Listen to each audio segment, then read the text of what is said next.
Welcome to Disciples of Christ History. My name is Steve Regis. I'm a member here at Liberty Christian Church in Liberty, Missouri. I am leading a 15-week series on the history of the Christian Church Disciples of Christ. I've been asked to say a little bit how this series came about. A few of you may know that I'm currently working on a book called Seeking Christ.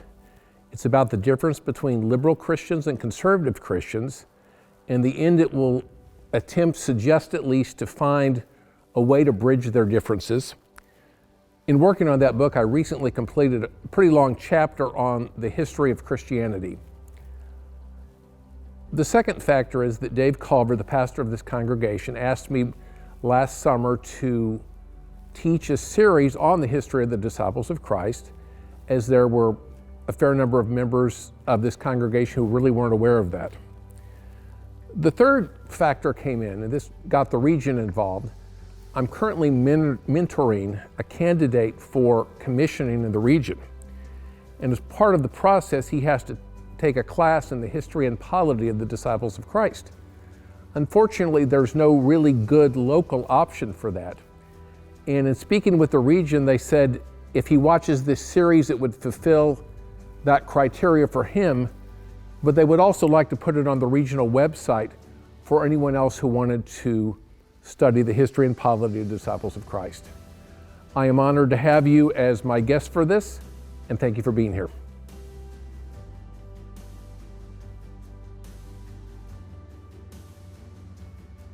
Welcome to Disciple History. This is the first of 15 weeks.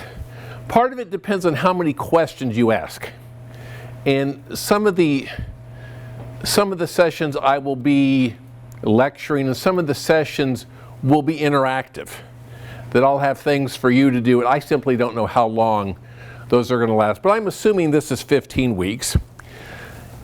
This is called BC. Normally, if somebody says BC, what do you think of? Before Christ. Now, in disciple history, let me suggest that BC can mean something else.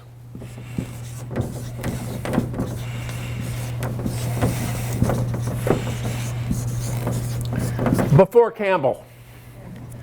Now, most disciple history classes start basically at Cane Ridge, Kentucky in 1801 with Barton Stone. Or they may start in 1809 in Washington County, Pennsylvania with Thomas Campbell. But there's been 2 centuries of disciple history. But there were 18 centuries of Christian history before our movement began. And to understand who we are, you have to understand where we came from. And so we're going to start not with Barton Stone, not with Alexander Campbell, not with Walter Scott, but we're going to start in Jerusalem when the church was formed. When was that? Conservatives say 33 AD, liberals say 30 AD. 3 years and 2000 is a moot point. But the church started in 30 AD. Now, I have to give you a disclaimer. Some of my class members know that I'm writing a book called Seeking Christ, the difference between liberal and conservative Christians. And some of what I'm doing works out of one of the chapters in that book, so I'll give you that disclaimer. But I do think the history is important. What religion was Jesus? Jewish. What religion was Peter? Jewish. What religion was Paul? On the day of Pentecost, Peter preached and 3,000 souls were added. All of those 3,000 people, what was their religion? They were Jewish. Now, that is an important point for a couple of reasons. What nation were they a part of in 30 or 33 AD? The Roman Empire. How big was the Roman Empire? If you think about the Mediterranean and all the way around it, all of that was the Empire of Rome. It was a large, dispersed, different group of people. Now, we call America a melting pot, and it is. And sometimes trying to govern a melting pot of different people can be difficult. But our melting pot is nothing compared to what they had in Rome. Now, unlike some ancient empires of the past, one thinks of the Babylonians, one thinks of the Assyrians, one thinks of the Greeks, who tried not just to impose their rule, but their culture, their religion on conquered people. The Romans were in many ways very tolerant. If they conquered a nation, the nation could keep its religion. But what the Romans, can anybody tell me among their otherwise lenient attitude what the Romans did not want? They didn't want a new religion. They had more than enough to start with. If they conquered a nation like Judea, and you can say, our religion's been here for 1,000 years. Their response was, that is fine. You can keep your religion. You can do what you want. But we don't want any new religions. And at first, that wasn't much of a problem. Again, Peter was a, Paul was a, John was a Jew, James the Just was a Jew. 100% of Christians were Jews. Now, you don't have to read much of the Bible, the New Testament, to know that within Judaism, there were several different groups. Can anybody name them? Who are the ones that Jesus always railed against? The Pharisees. The Sadducees, those were the two main ones. And they kind of butted heads against each other. But there were other groups. Anybody know? The Zealots? The Essenes? Now, were those groups legal? To a point. I mean, the Zealots were actively conspiring against Rome, so they weren't happy about that. But as long as a religion was seen as a sect, a group, a subgroup within Judaism, which was a legal religion, they were fine. Now, when Christianity first started, it was 100% Jewish. And if Christianity had simply stayed a subgroup within Judaism, would it have been legal? Yeah. But did it stay a subgroup very long? No. You remember the story of Peter and Cornelius the centurion? This was one of the most important things that happened in the New Testament. To the original apostles, the idea that God's grace would extend beyond God's people, the Jews, was unthinkable. And literally, basically God led Peter by the nose and said, Peter, you're going to do this.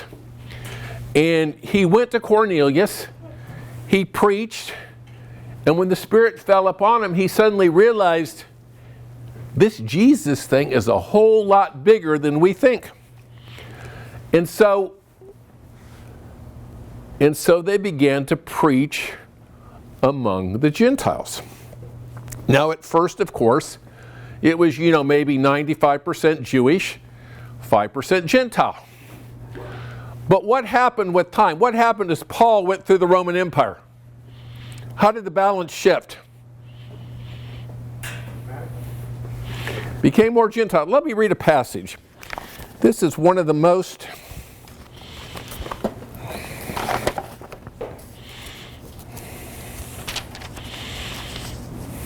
important in all of the New Testament.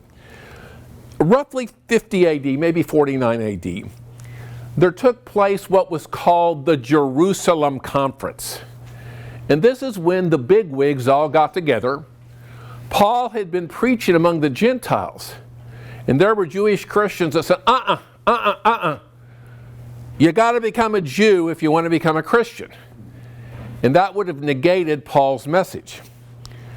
So Paul, Peter, James, John, the leaders of the church, got together in Jerusalem, and this is what happened.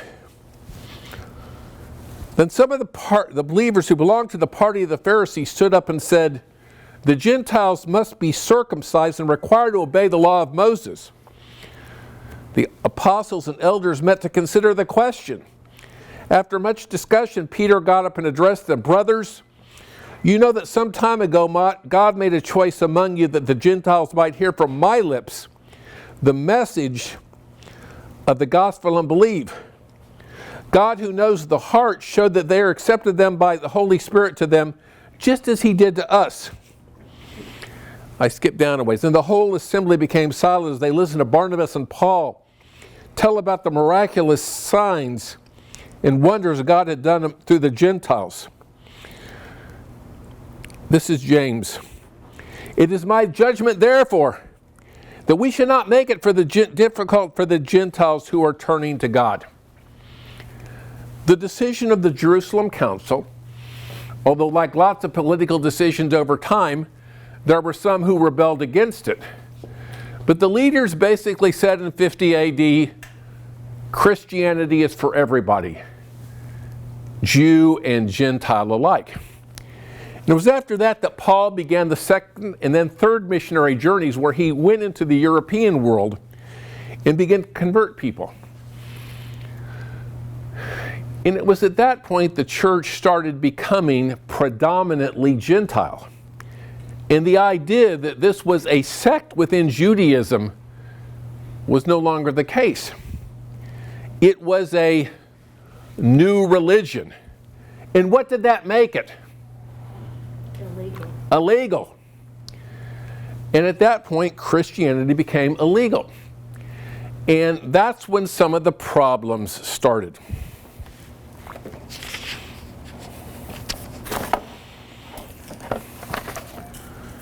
Christians became suspect. Now, in our world, if I said, Roger Dusing is a great Christian, it would be true. Would you consider that a compliment? If you lived in 65 AD in the Roman Empire, would saying, hey, they're a Christian, would that be a compliment? Probably not. Why though? Have you ever considered if somebody who knew nothing about, am I roaming too much? No, you're good. If somebody who had never been exposed to Christianity, about an hour and 15 minutes from now, walked into our sanctuary, and what do we have, those little hourglass things? And somebody heard the elder at the table say, this is my body broken for you. And what do? And somebody heard, this is my blood shed for you. What would they think? Crazy. What? Crazy. Another word that begins with C, but a lot worse than crazy. Cannibals. Cannibals. People wondered if Christians were not cannibals. And this will sound very odd, but we'll get to this later. Christians were considered to be atheists. Now, how is that possible? We weren't following their God. Their God, you know. What they viewed as their God. What they, and again, the Romans were pretty lenient. You know, 364, you know, if your God was, say, Baal worship was pretty much gone by then, but I'm using it as an example. If your God was Baal, you could pray to Baal 364 days a year. But as long as you prayed to the emperor as the deification of the spirit of Rome, you were cool. Now again, Jews wouldn't do that. Jews had some special privileges. But if you're an illegal religion who's suspect anyway, and you won't pray to the gods of Rome, you don't believe in the gods of Rome, what does that make you? An atheist. But it makes you something more than that. If you're in a crowd of people and you say the Pledge of Allegiance and somebody doesn't do it, what do you think of them? They're not patriotic. And a pretty strong feeling of disgust, repulsion. If you don't pray to the God of Rome, the emperor, that's literally the equivalent of our day of not saying the Pledge of Allegiance. Rome has given us so much. Rome has given us the Pax Romana, the peace, the wonderful system of roads, a system of justice. And if you won't pray to the emperor one day a year, you're not very patriotic. And that didn't go well for the Christians. Now, there were some exceptions to this. Early on, we know that there were some rich ladies who joined the church. But by and large, who made up the early churches? Rich folks or poor folks? Poor folks. And indeed, it was an interesting situation. You could come into a congregation, I can't get too close, and the elder might be a slave, and the master might be a member. When did the Christians meet? Did they, meet out in the open?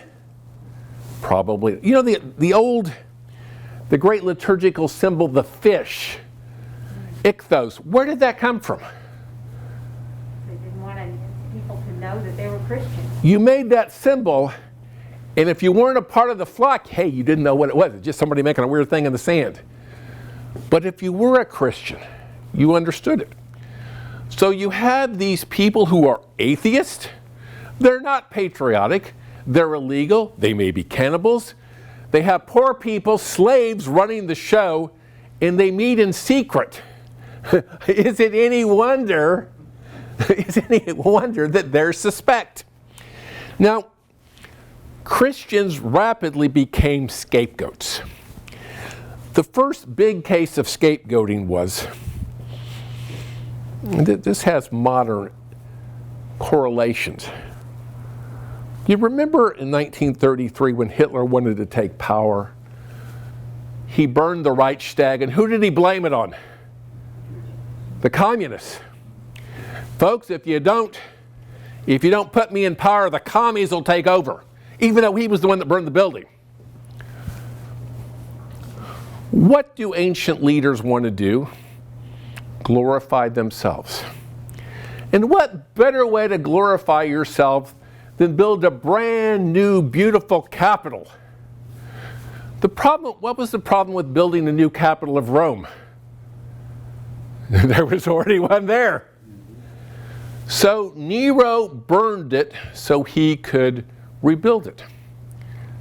But like Hitler, he didn't blame it on himself. Who did he blame it on? The Christians. And that was probably one of the first major persecutions of the Christians. Probably both Peter and Paul died in the Neronian persecution. And it became common after that for Christians to be blamed for everything. There's a great quote. This is a couple generations after Nero. To quote the well-known passage from Tertullian, if the Tiber reaches the walls, if the Nile does not rise to the field, if the sky doesn't move or the earth does, if there's famine, if there's plague, the cry is at once, Christian to the lions, that they were blamed for everything. Now,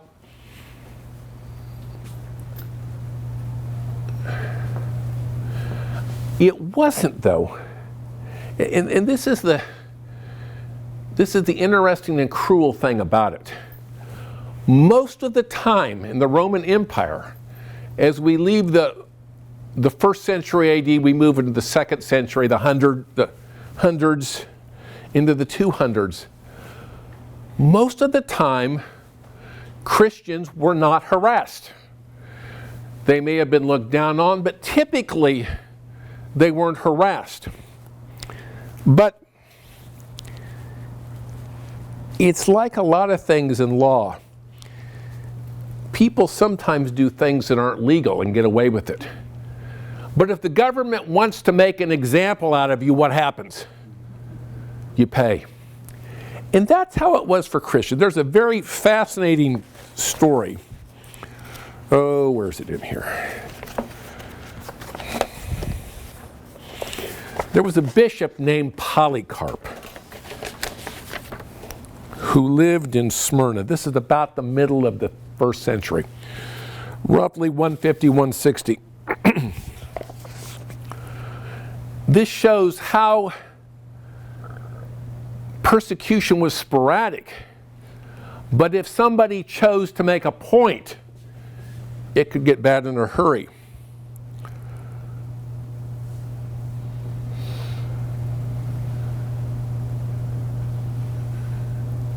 The following memorable scene took place, recorded by a Christian at the time.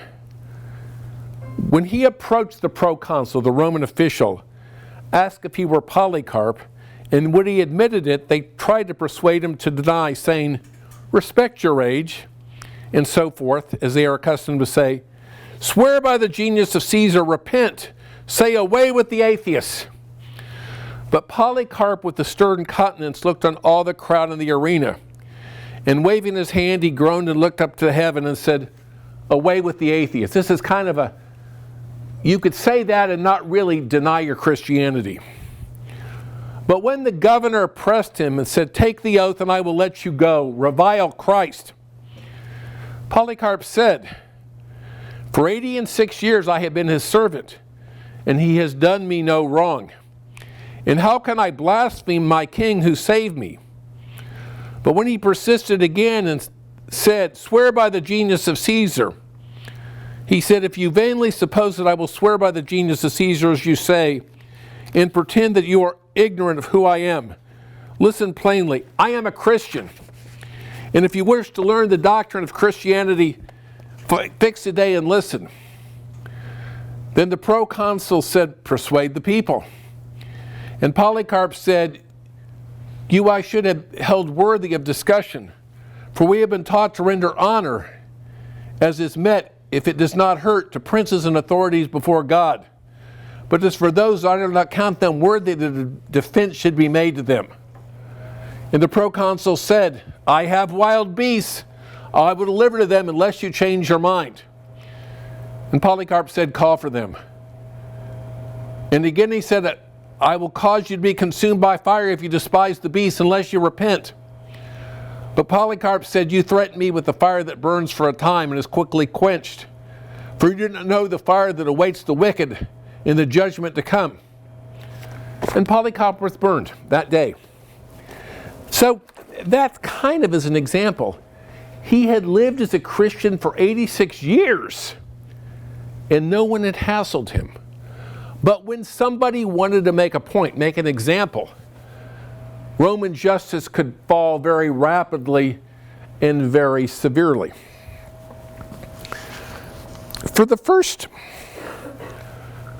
The church began roughly 33 AD.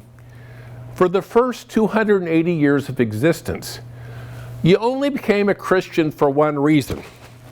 Have you ever heard stories about people who join the prettiest church in town so their daughter can get married there? I think about our windows, it's like, well, maybe I better not step on toes. In those days, the only reason you became a Christian because you wanted to follow Jesus. There was simply no other reason to. You would be excluded from polite society. You would be suspect. Now, honestly, with time, things started to become a little better. By the 200s, by the 250s, enough people were Christians that Christians started to maybe have churches. But it was still illegal. The first generalized persecution, again, these have all been sporadic, they've been local. The first generalized persecution across the empire took place in 250 AD. The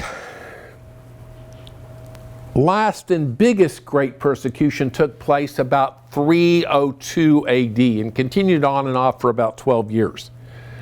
And these were instances where the whole church across the whole empire was persecuted. What did persecution do to Christianity? Now, I see Callan back there. Do we have any other coaches in the room? Well, Megan, any other coaches? Why do you make kids work hard in practice? Make it better. To make them better. If you don't use your muscles, what happens? They atrophy. But if you test them, you make it. The saying is, what does not break me makes me stronger. What did persecution do to the church? Made it stronger. Made it stronger. It's been said that the seat of the church was the blood of the martyrs. If you look back at the 20th century, the communists who tried to eradicate Christianity were not very smart. Because if they had studied the Romans, they would have realized that the harder you persecute it, the more strong it will become. So in spite of everything, over the first 280 years, Christianity grew. Do we have any questions till now? So, again, this is not a story about Roman Christianity, it's a story about disciple history. So let's talk about what that has to do with churches today. Let's see if I can erase this. Whoops. Well, some of you who are longtime members of the Koinonia class, do you guys recognize this board?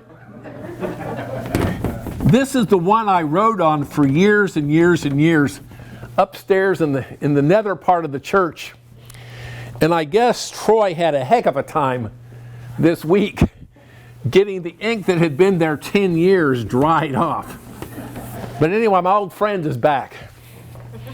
I suppose I could do PowerPoint, but you can't teach an old dog new tricks. Now, different churches work differently. There are basically three kinds of church government, and I'm going to go alphabetically. The first is congregational.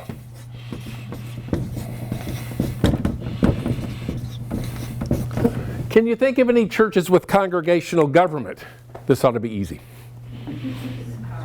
Ours. Can you think of any other churches with congregational government? There's a church about 2 blocks down the street. Baptists have congregational government.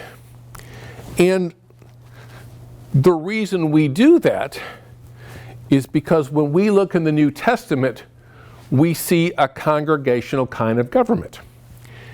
Now, the second kind is Episcopal. I probably didn't spell that right, but you get it. What does the word Episcopal mean? Bishop. Bishop. Now, what churches have bishops? Methodists. Episcopalians, obviously. Catholics. To some extent, Lutherans. Orthodox Christians, they have bishops. And just as disciples of Christ look at the New Testament and say, we see our form of government there, what do Catholics say? Well, we look at the New Testament and we see a form of government where there's a bishop and priests and deacons. And that's where we get our form of government. Now there's a third kind of church polity. What is it? Presbyterian.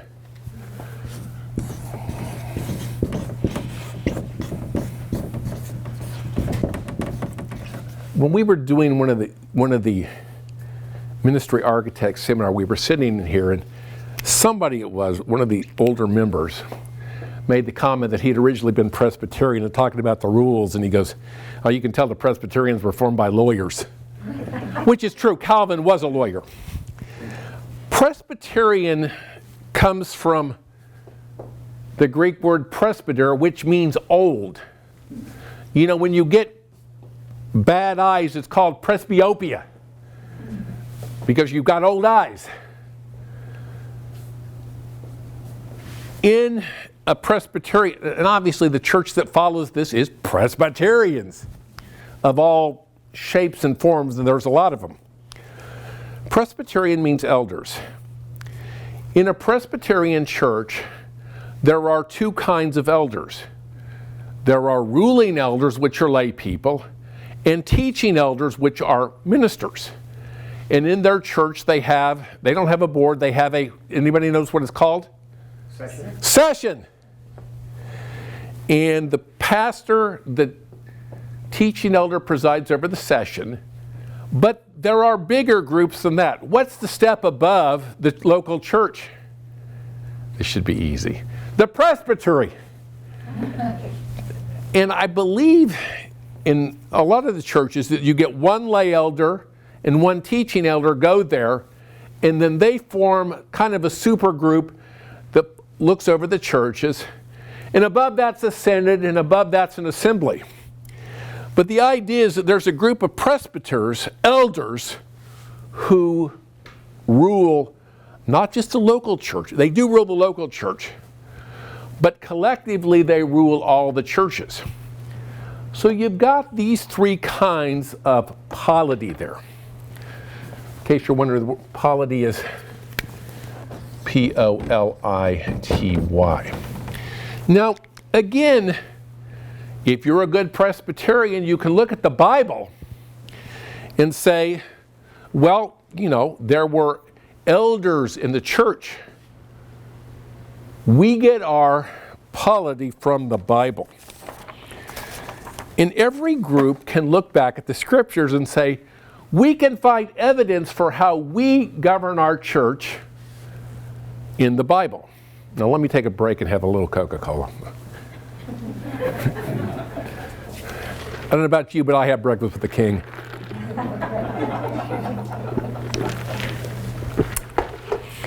Now for you youngsters, you're used to digital recording.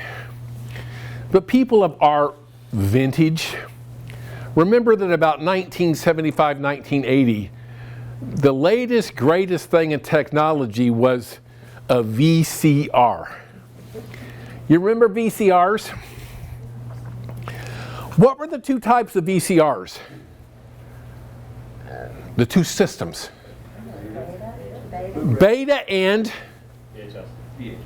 VHS. And how many of you had a beta? Everybody had a VHS. Anybody have a beta? Who won out? VHS. But they were both valid systems at the time, but one, through the market, won out. Everybody can look back and say, well, I see my congregational form as being the original form. And people can say, I see the Episcopal form being the original form. Or I see the Presbyterian form being the original form. Who's right and who's wrong? It's like Betamax and VHS. They were all probably in effect at the same time. Which one won out? Episcopal. Basically from 100 AD to about 1517 AD. Now why? A couple things. part of it is language. What is the synonym? Same name. Can you give me an example of a synonym? Chilly and cold. What? Chilly and cold. Okay. The biggest difference. Now, congregational churches like ours, we have elders and we have deacons. And in most cases, I think we would probably consider the minister a form of elder. And Presbyterians have elders and they have deacons.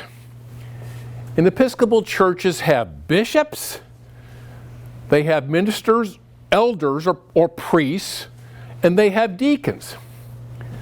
The whole question is, see if I can get the word right in Greek. Does episcopi equal press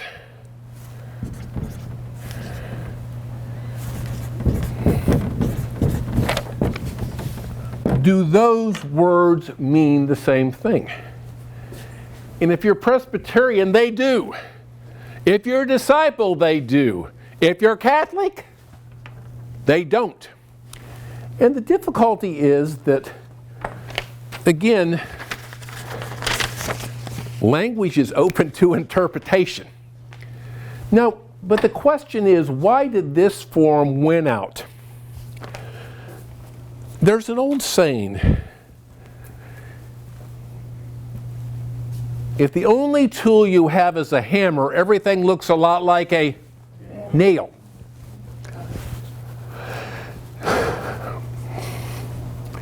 What's the other saying that a giraffe was a committee designed to design a horse? First point, if you are under persecution, if you're stressed, if things are difficult, is it easier to refer things to a committee or have one strong leader who can respond? One leader. We are Americans. We have freedom of religion. We have a board. We have a plethora of committees. We have elders. We have deacons. We have trustees. We can do that. But if the church is persecuted, what do they need? A bishop. Somebody who can stand up and say, this is how it is. And actually, if you think about the Roman Catholic Church during communism, Pope John Paul II, when he was still Karol Wojtyła, the Bishop of Krakow, do you remember when the government would crack down? He was the one that would respond and rally people. When you're in a persecuted situation, having one leader may be great, but there's something else. We have a congregational government. When did the disciples form? When did Stone and Campbell work? In the early 1800s in America. What was our form of government? A representative democracy. Is it any surprise that our church became a representative democracy? A church that grew up in the Roman Empire where you had an all-powerful emperor and governors, and it was a strict control. Is it any shock that the church that came out of that was the same thing? So, a little bit of history, how maybe an Episcopal system evolved. And certainly when Campbell and Stone read the New Testament, as good Americans, and you know, Stone was the only native-born American, the others were immigrants. They saw as Americans the congregational way, voting. That was the way you run a church. And that's kind of how we came up with this. But what they were wrong about is that other churches could look back and say, we can get ours, we can find ours also. Because they were probably all three happening at the same time. And because of the situation, it's like VHS beating Betamax, Or if you go back 100 years, the war of the currents between Westinghouse and Edison, AC went out over DC. This, because of the situation, won out. Any questions so far?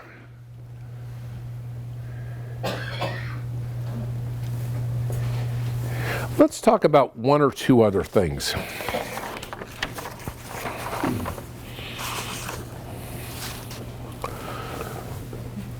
How do disciples of Christ baptize people? Immersion.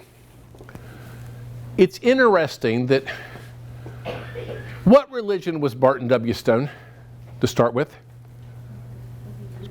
He was Presbyterian. What was Thomas Campbell? What was Alexander Campbell? They were Presbyterian. Now, they became Baptists for about 15 years, and they found themselves unwanted within Baptist circles. But I forget the year. Alexander Campbell and his wife had a little girl.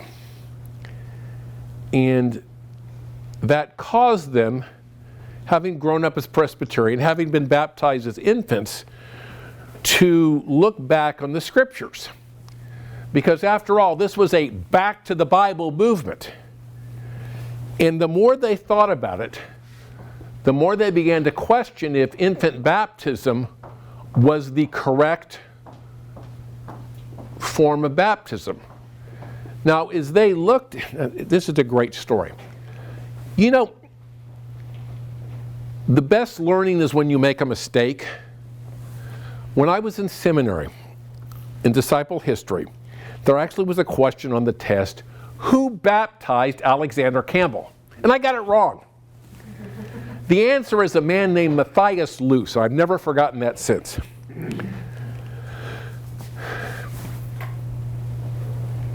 How long does Dave preach on a Sunday morning, would you say? 20 minutes? If Dave preached 30 minutes here and then, would we be upset? Probably not.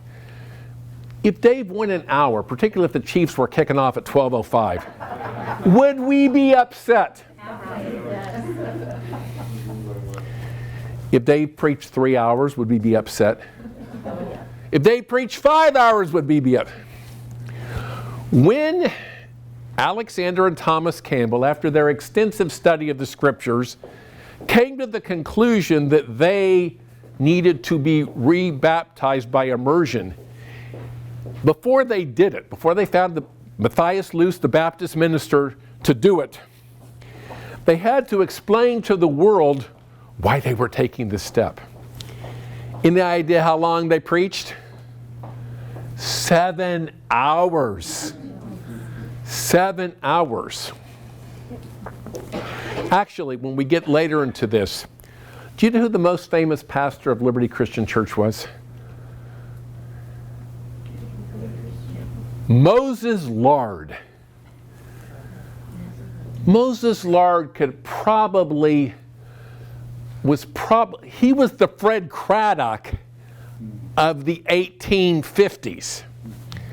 But unlike Fred Craddock, Moses usually went about 2 hours. So, it's not 7 hours. But infant baptism versus adult baptism. If you read the New Testament, what is the correct form? John the Baptist did immersion. We're talking about two things. We're talking about the form of baptism, which the form of baptism which was immersion, which was pretty much universal at that point. But beyond that, who you baptized? Do you baptize believers or do you baptize babies? And again, this was what Thomas and Alexander Campbell in their 7-hour sermon were trying to elucidate. What was the biblical pattern? Any ideas? Adults. Again, though, like this, it's clear as mud. Now, for the most part, it is adult. And you cannot prove infant baptism till much later. But this is a classic thing. This is from Acts, Paul's second missionary journey. His first big chance to preach in the continent of Europe is at Philippi in Greece. You remember he gets arrested, they get thrown in jail, and this is what happens. The crowd, this is Acts 16, the crowd joined in the attack against Paul and Silas, and the magistrates ordered them to be stripped and beaten. And after they had been severely flogged, they were thrown into prison, and the jailer was commanded to guard them carefully. Upon receiving such orders, he put them in an inner cell and fastened their feet in the stocks. About midnight, Paul and Silas were praying and singing hymns to God, and the other prisoners were listening to them. Suddenly there was a violent earthquake that the foundations of the prison were shaken. At once all the prison doors were open and everyone's chains were loose. Now again, in those days, if a prison guard let the prisoners free, he was executed. The jailer woke up and then he saw the prison doors open. He drew his sword and was about to kill himself because he thought the prisoners were escaped. But Paul shouted, "Don't harm yourself. We are all here." And that obviously made a huge impact. The jailer called for the lights, rushed in and fell trembling before Paul and Silas. He brought them out and asked them, "Sirs, what must I do to be saved?" They replied, "Believe in the Lord Jesus and you will be saved, you and your household." Then they spoke the word of the Lord to him and all the others in his house. And at that hour of the night, the jailer immediately, he and his family were baptized. Traditional disciple interpretation, no one under 12. No one under 12 there. You think I'm being facetious. That really is the traditional disciple interpretation. But if you were Presbyterian or Catholic or Methodist, what would you say? Well, they baptized everybody, babies and all. So what's the correct form? Believer's baptism or infant baptism? The testimony of the New Testament is, other than this and a few other passages, is strongly in favor of believer's baptism. If you look at the history, in 150 AD, roughly, the idea of infant baptism was unknown. By 250 AD, that was how it was done. But the thing that really sealed it, St. Augustine lived in the 5th century AD. He came up with the idea of original sin. When you're born, in Augustine ideas, are you pure or are you a sinner? You're a sinner. And as a sinner, if you die, and a whole lot of babies died then, could you see God? No. So what did you need to do as soon as the baby was born? Baptize him. And you know, in a Catholic hospital, what do they do when a baby's born and they think they're going to die? They baptize them. Interestingly, in the Roman Catholic Church, who can baptize? Anybody. Anybody. You don't need to be a priest, you don't need to be a bishop. Anybody can baptize. But in the early times, believers' baptism by immersion was pretty much the standard course. But again, it's kind of like, is Christmas ever mentioned in the Bible? Christmas trees. Would you want to give up Christmas? No. Christmas has been around since about 336 AD. 17 centuries. And we don't want to give that up.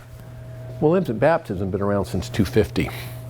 So in churches where that's practiced, even if it's not necessarily in the Bible, are you going to give up 1,750 years of tradition? No. And maybe that's what one of the things that made Campbell so much different. Indeed, and we'll get to this later when we get to the Reformation. The word Baptist is actually short for Anabaptist, which means baptized again.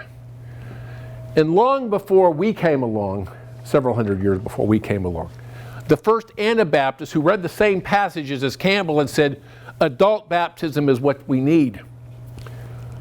They were living not in a democracy, but in a form of Christendom where the government and the church were pretty close. And we'll talk more about that next week. When Luther and Zwingli and Calvin realized that there were Anabaptists, people who believed in immersion of adults amongst their churches, what did they do? There's a really symbolic way to take care of these people. Anybody know what it is? Drown them. That's what they did. You want to be baptized? Fine. We will baptize you for good. That's what happened. Read about it. So, other than a few of the youngsters here, most of us grew up during the Cold War. And it was the United States and the Soviet Union. And we fought them in Korea, we fought them in Vietnam. But there were hundreds of other places where there was an ideological battle going on. And if you lived in, most of us lived through, I lived through it, I don't remember it, the Cuban Missile Crisis. At that point, when Kennedy and Khrushchev are at the brink of nuclear war, could you ever imagine the Berlin Wall falling? And you remember does anybody know the story? One of the polar bears at the zoo is named Berlin. Do you know why she has that name? She was born in 1989, and she was named after the wall falling. Tidbit. But remember when it happened? It was such a shock. Remember when the Soviet Union fell on Christmas of 1991? What a shock it was. You couldn't have imagined that. There have been other shocks, positive. I mean, it's incredibly, of all the bad things that happened in our life, that was one of the greatest. We're going to talk about a seminal moment like that happened. We're going to talk about that next week. Again, the first 280 years of the church existence, 277 if you're a fundamentalist, but again, that point's neither here or there. The church was about persecution, period. And the only reason you became a Christian is because you wanted to follow Jesus. Then, like the Berlin Wall falling in November of 1989, something happened that nobody could have believed. We'll get to that next week.